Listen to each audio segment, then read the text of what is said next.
On behalf of the General Assembly, I have the honor to welcome to the United Nations His Excellency Gotabaya Rajapaksa, President of the Democratic Socialist Republic of Sri Lanka, and to invite him to address the Assembly.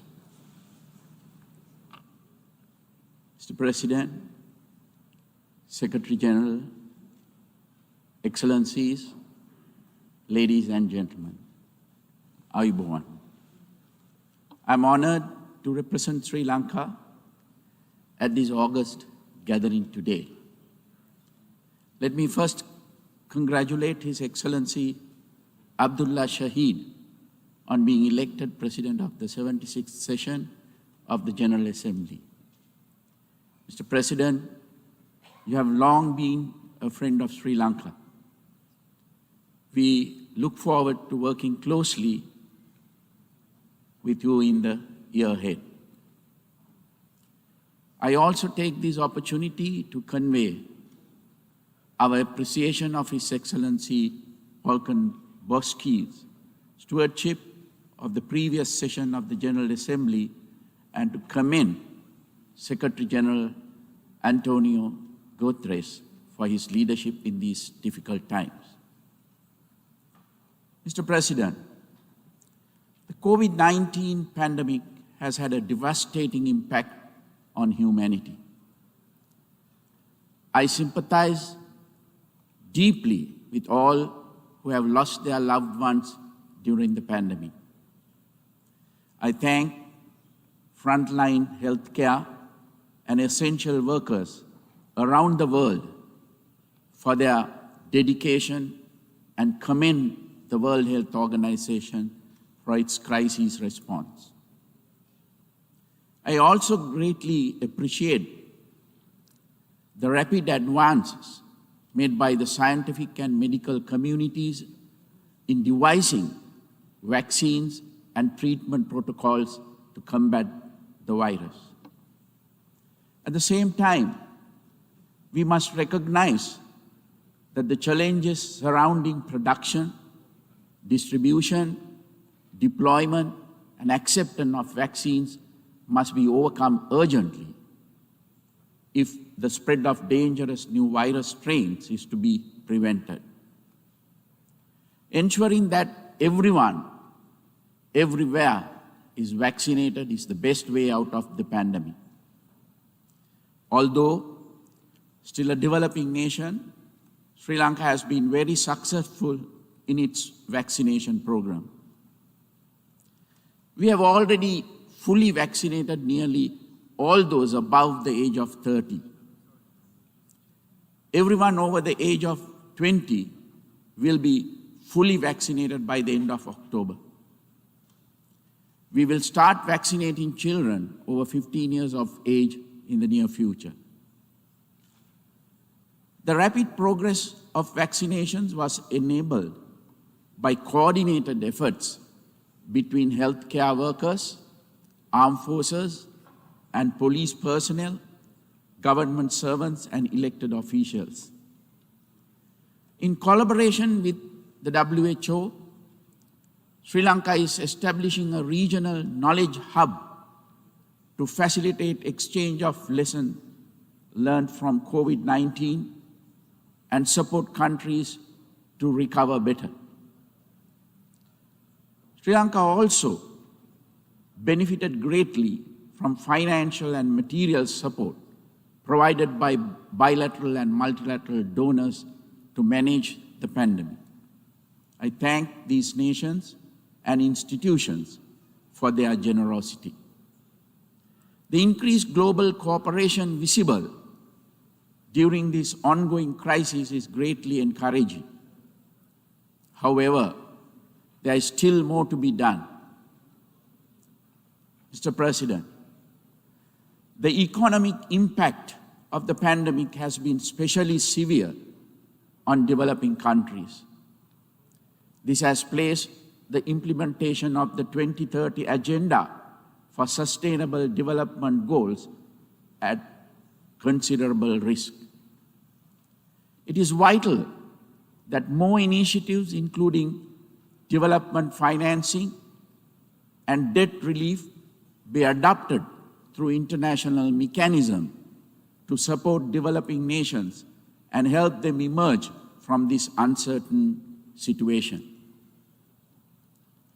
Sri Lanka, too, has suffered greatly due to the pandemic. In addition to the tragic loss of life, our economy has been deeply affected. The lockdowns, together with general movement restrictions, reduced international travel, and slower global growth have affected nearly all sectors of our economy. Tourism, one of Sri Lanka's highest foreign exchange earners, and a sector that supports nearly 14% of the population, has been devastated. This industry, together with small and medium businesses in many other sectors, received government support through interest moratoriums and other financial sector interventions. Daily wage earners and low-income groups were also supported through grants of cash and dry rations during lockdowns, adding significantly to state expenditure. In addition to their immediate impact, these economic repercussions of the pandemic have limited the fiscal space available to implement our development programs. Mr. President, as devastating as the consequences of the pandemic have been to humanity, the world faces the even greater challenge of climate change in the decades to come. As emphasized in the recent report by the Intergovernmental Panel on Climate Change, the unprecedented effect of human activity on the health of the planet is deeply worrying. Addressing the grave threats posed by climate change and the loss of biodiversity requires decisive and urgent multilateral action. As a climate-vulnerable country, Sri Lanka is deeply aware of the dangers of climate change. Sri Lanka's philosophical heritage, deeply rooted in Lord Buddha's teachings, also emphasizes the vitality of preserving environmental integrity. It is in this context that Sri Lanka is a Commonwealth Blue Charter champion and leads the Action Group on Mangrove Restoration. Through the adoption of the Colombo Declaration on Sustainable Nitrogen Management, which seeks to have nitrogen waste by 2030, Sri Lanka has also contributed to global efforts to reduce environmental pollution. Having participated virtually in the pre-summit held in April, I trust that the United Nations Food Summit later this month will result in actionable outcomes to promote healthier, more sustainable and equitable food system globally. Such outcomes will be crucial to human health as well as to the health of our planet. Sustainability is a cornerstone of Sri Lanka's national policy framework. Because of its impact on soil fertility, biodiversity, waterways and health, my government completely banned the use of chemical fertilizers, pesticides and weedicides earlier this year. Production and adoption of organic fertilizer, as well as investments into organic agriculture, are being incentivized. I appreciate the encouragement received from many global institutions and nations for our efforts to create a more sustainable agriculture in Sri Lanka. The conservation of our environment is one of our key national priorities. We aim to increase forest cover significantly in the coming decades. We are also working to clean and restore over 100 rivers countrywide and to combat river and maritime pollution. We have also banned single-use plastics to support ecological conservation. Sri Lanka recognizes the urgent need to reduce use of fossil fuels and support decarbonization. Our energy policy seeks to increase the contribution of renewable sources such as solar, wind, and hydropower to 70% of our national energy needs by 2030. Mr. President, Sri Lanka welcomes the support of the international community as it engages in the task of reviving its economy and carrying out its national development program. We intend to make full use of geostrategic location and our robust institutions, strong social infrastructure, and skilled workforce to attract investment and broaden trade relationships. My government is focusing on extensive legal, regulatory, administrative, and educational reforms to facilitate this and to deliver prosperity to all our people. Sri Lanka has enjoyed universal adult franchise since pre-independence. The democratic tradition is an integral part of our way of life. My election in 2019 and the parliamentary elections in 2020 saw Sri Lankan voters grant an emphatic mandate to my government to build a prosperous and stable country and uphold national security and sovereignty. In 2019, Sri Lanka experienced the devastation wrought by extremist religious terrorists in the Easter Sunday attacks. Before that, until 2009, it had suffered from a separatist terrorist war for 30 years. Terrorism is a global challenge that requires international cooperation, especially on matters such as intelligence sharing, if it is to be overcome.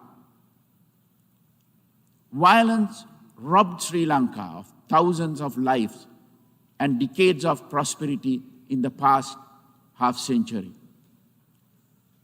My government is committed to ensuring that such violence never takes place in Sri Lanka again.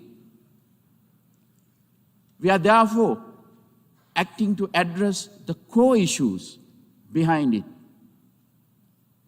fostering greater accountability, restorative justice, and meaningful reconciliation through domestic institutions is essential to achieve lasting peace.